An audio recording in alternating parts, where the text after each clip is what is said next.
आज ହେଉଛି विश्व जोग दिवस। ଏହି ଅବସରରେ ଢେଙ୍କାନାଳ ଜିଲ୍ଲା କାମାକ୍ଷାନଗର ଅଡିଟୋରିୟମ ଠାରେ ପତଞ୍ଜଳି ଯୋଗ ସମିତି ଆନୁକୂଲ୍ୟରେ ଅନ୍ତର୍ଜାତୀୟ ଯୋଗ ଦିବସ ପାଳନ କରାଯାଇଛି। ମୁଖ୍ୟ ଅତିଥି ଭାବେ ଢେଙ୍କାନାଳ ସାଂସଦ, ସମ୍ମାନିତ ଅତିଥି ଭାବେ ବିଧାୟକ ଶତ୍ରୁଘ୍ନ ଜେନା, ଉପଜିଲ୍ଲାପାଳ ଦିନମଣି ନାୟକ ପ୍ରମୁଖ ଉପସ୍ଥିତ ଥିଲେ।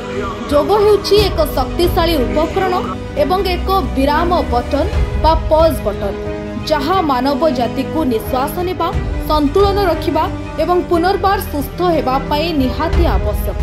11तम अंतर्जातीय योग दिवसर मुख्य उद्देश्य सर्वे भवन्तु सुखिनः, समस्ते खुशी हुंतु।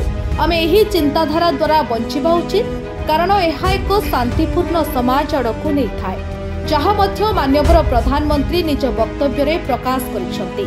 तेबे शरीर सुस्थ और निरोग पाई योग हेउछि एकमात्र माध्यम। एही अवसर रे कामाक्षानगर रो विभिन्न संप्रदायर लोक अंश ग्रहण करथिले। आज होछि अंतर्जातीय योग दिवस, जो कि आज सारा विश्व रे एक कार्यक्रम चलछि। और सबुठ बड़ आनंदर कथा, खुशीर कथा जे आमर प्रिय प्रधानमंत्री नरेंद्र मोदी यार नेतृत्व नेउछन।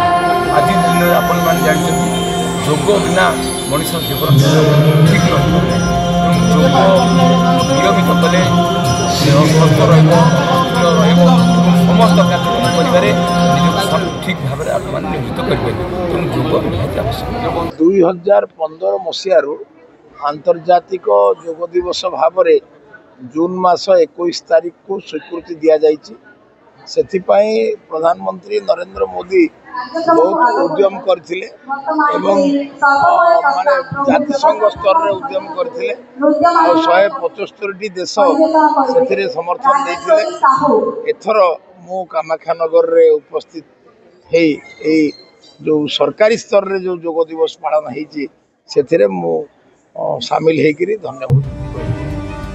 ढेंकानाल कामाक्षानगर प्रताप कुमार संग रिपोर्ट। अधिक खबर पाई आम फेसबुक पेज को लाइक, फॉलो एवं यूट्यूब चैनल को सब्सक्राइब करंतु।